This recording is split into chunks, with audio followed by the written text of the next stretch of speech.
This video will look at the 3 different types of regulation in Australia.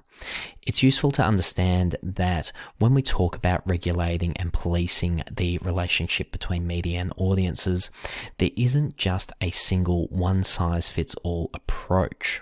And so here we'll look at the 3 broad categories of how this is done in Australia. As per the VCE Media study design, the laws and policies of the Australian government and self-regulation by media institutions define mainstream standards through regulatory bodies and codes of conduct. So what does all this mean? Let's take a look. Broadly, we can place regulation into 3 different categories. First, we have government regulation. This is a system by which the government itself establishes independent bodies to enforce laws and legal obligations on the media industry. An example of this in Australia is the Classification Board, a government body that regulates all films and video games before they are sold or distributed in Australia. The second type of regulation is industry regulation. This is a system by which a section of the media industry set voluntary rules and standards of practice. Typically, they'll create a code of practice and appoint an independent body to enforce them. An example of this is the Advertising Standards Bureau. Here, all advertisers contribute a very small fraction of their advertising budget to fund the Standards Bureau, who then polices all the ads that we see on Australian television, radio, billboards, newspapers, and magazines. And finally, we have self-regulation. This is a system by which an individual media organisation sets and administers its own codes of practice. Those who use that particular service must agree to the terms of this code.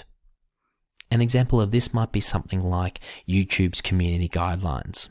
Or if we look at any social media platform, they will have their own set rules that users must abide by. And so how do all these different regulatory bodies fit together and sit within the Australian media landscape? Well, we can look at this very broad overview of regulation in Australia, and we can see that all things colour-coded as pink are government regulatory bodies. So ACMA sits at the top, and they look after the Classification Board and Classification Review Board in Australia, as well as taking care of some internet content. We can also see that the majority of broadcast media in Australia is actually regulated by an industry body. So television by Fax or Free TV Australia, Commercial Radio Australia, the Australian Press Council, and as mentioned before, the Advertising Standards Bureau. Self-regulation is perhaps the most rare and also the most recent of the types of regulation in Australia, where online platforms such as YouTube, TikTok, and Netflix tend to look after their own regulation. So to understand ACMA, well, the Australian Communications and Media Authority, or ACMA as it's most commonly known, is the federal government-funded body that oversees all areas of Australian media operations and practices. This includes TV and radio broadcasting, the internet, press, and telecommunications. ACMA's role as a media regulator includes issuing licenses and allocating channels to TV and radio services, overseeing and policing film, TV, video game, and radio content, as well as administering media ownership and control rules, which prevent one individual from owning all the media in a certain location. And while they are the ultimate authority, ACMA encourages self-regulation within the media industry. However, they can overrule any decision made by self-regulation or industry bodies. And so through ACMA, government regulation in Australia has a significant amount of authority. However, that's not necessarily a good thing, because if the government ultimately controls the regulation of the media, then they could potentially use this power to silence media services that oppose or criticize those in power.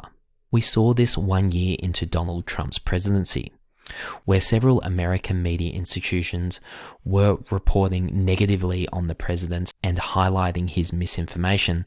Trump actually made the threat that he might remove their broadcasting licenses.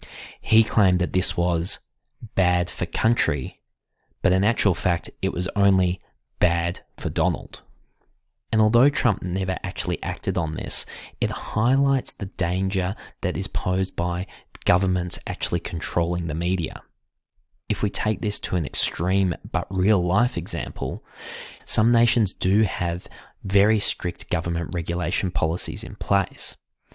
The People's Republic of China, for example, controls all media, including the internet within its country. It limits certain international content from being accessible by its citizens, leading to the claims that it's built the Great Firewall of China on the internet. And this has led to the enforcement of rules that are designed to protect the ruling party rather than to protect the people. In an extreme example, all references to Winnie the Pooh have been filtered out or censored due to citizens creating memes and making fun of the character's resemblance to the Chinese president Xi Jinping. The recent Disney live-action movie Christopher Robin, for example, cannot be accessed in China. And in fact, a student has recently reported that when posting this exact meme on TikTok, owned by Chinese company ByteDance, that content was removed. And so let's weigh up and evaluate the strengths and weaknesses of government regulation, where some of the positives are that it does have the authority through the law. For example, it can penalize those who break rules with fines or arrests. In a democracy, if the media is accountable to the government and then the government is accountable to the citizens, ultimately the media must act in the interests of those citizens. And there are, of course, some significant weaknesses where authority can be abused by political tyrants and despots. The media might become a political weapon in the hands of certain rulers. More practically, government regulation costs. It costs the taxpayers to keep these bodies funded and policing media content when really, for most of us, we can just choose to watch and not watch things ourselves. And finally, government regulation is slow. Government bodies tend to be tied up with red tape and bureaucracy, whereas technology, audiences, and the media just keep doing things until they're told not to. And so this leads us to finding some balance with self-regulation, which aims to overcome some of these weaknesses of government regulation. An example, we said that the Classification Board polices all films before they're released in Australia. However, in December 2016, the Australian government announced that the Classification Board would partner with Netflix to give special permission to the streaming service to self-regulate. Together, they created the Netflix classification tool, which allows Netflix to classify its own content. The Classification Board then conducts periodic reviews where they check in and make sure that Netflix is classifying things in line with the way that the government regulator does. Why did they do this? Well, previously, Netflix would have to submit all their content to the Classification Board for robust checking before it was allowed to be viewed in Australia. Of course, this meant that content that was available on Netflix around the world had to be held back here in Australia. Now with self-regulation, this change means that there's no delay in Australians receiving Netflix content at the same time as the rest of the world. On top of this, Netflix allows for increased protection of vulnerable audiences, such as children, through the use of parental controls.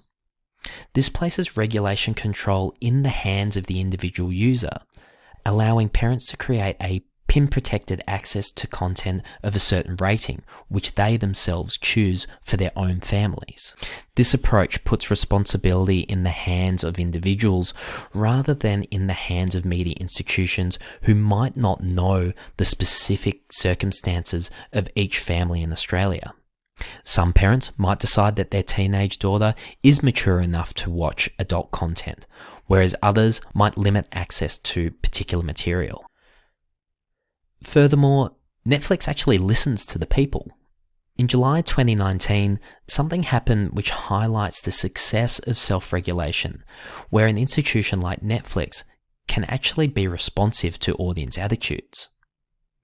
An anti-smoking group called Truth Initiative reported the increased depictions of smoking in popular TV shows of the past year, with Netflix's Stranger Things being the worst. In response to this, Netflix stated that moving forward, new shows with a rating of US TV 14, the equivalent of Australian M rating, would exclude smoking or e-cigarette use.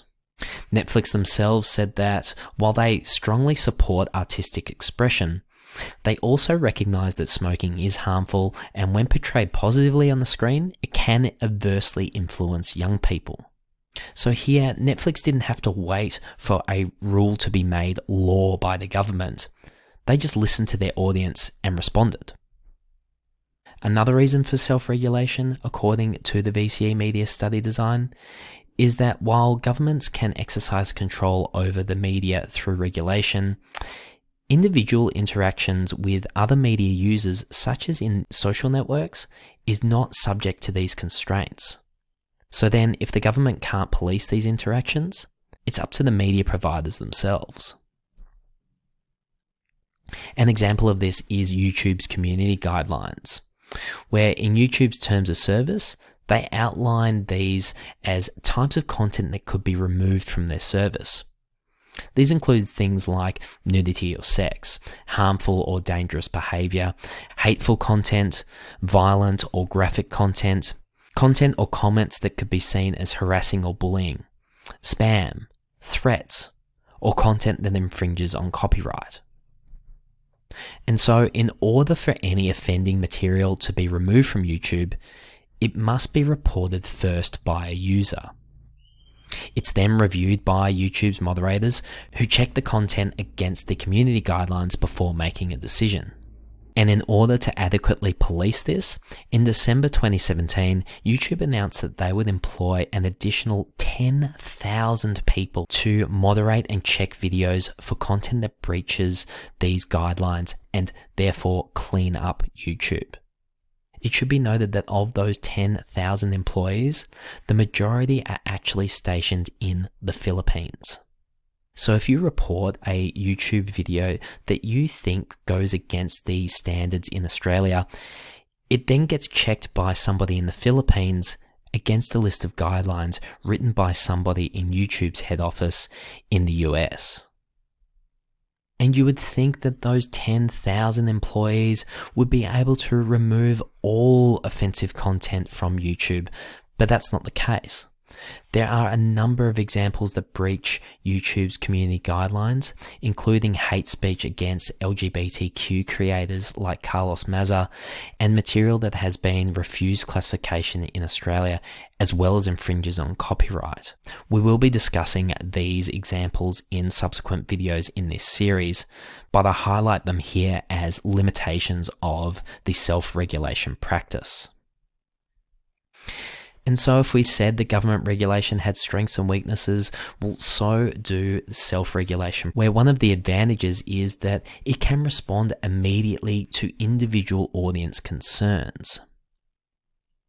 And because media institutions want to maintain a good reputation, it's actually in their own interests to make their regulation policies and processes as robust as possible. Finally, the burden of cost rests with the media themselves, rather than being funded by taxpayers. And there are, of course, significant weaknesses as well, where self-regulation has limited power to prevent bad actors on their platforms. It's often referred to as a whack-a-mole approach, where offensive content might be dragged down, but then it might pop up elsewhere, and the media moderators are just playing catch-up by trying to put out each of these spot fires. Furthermore, for self-regulation to work, it requires users to actually understand and get involved in the process themselves. Content may offend and it may significantly break some of the guidelines. However, unless a user actually reports it, it will stay on the platform. And where government regulation that means that the media is ultimately responsible to society, when the media looks after its own regulation, ultimately they're accountable to their shareholders who are only interested in driving a profit rather than maintaining society's values. And finally, self-regulation doesn't always mean that local values will be reflected. As we see in YouTube, an Australian might find something deeply offensive, but that's only checked against guidelines written in America and policed by a moderator in the Philippines. And so, as the VCE Media study design points out, these issues pose challenges for managing and regulating the use of the media by globalized media institutions, governments, and the individual. In other videos in this series, we will deep dive into what some of those issues and challenges are. But for now, thanks for watching.